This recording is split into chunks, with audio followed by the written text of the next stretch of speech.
JUIFA کے سربراہ مولانا فضل الرحمان کا کہنا ہے کہ پی کے ایکٹ پر کہا کچھ کیا اور کیا کچھ کیا، ایسا نہیں ہونا چاہیے۔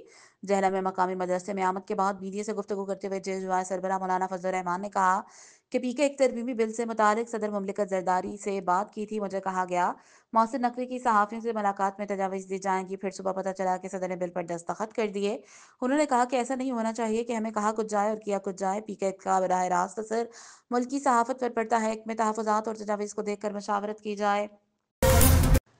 اسلام آباد پاکستان تحریک انصاف کے بانی نے چیف جسٹس یحییٰ آفریدی اور آئینی بینچ کے سربراہ جسٹس امین الدین خان کو خط میں 9 مئی اور 26 مئی کے واقعات پر کمیشن بنانے کا مطالبہ کر دیا۔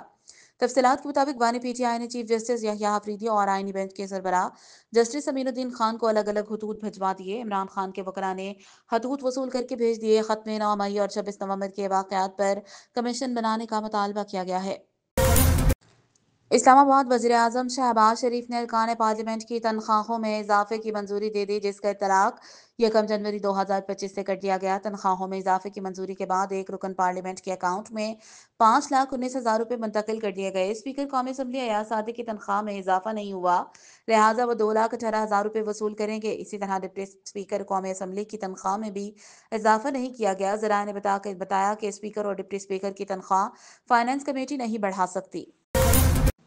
حکومت نے پٹرول اور ڈیزل کی قیمتوں میں اضافہ کر دیا، جس کا نوٹیفیکیشن بھی جاری کر دیا گیا۔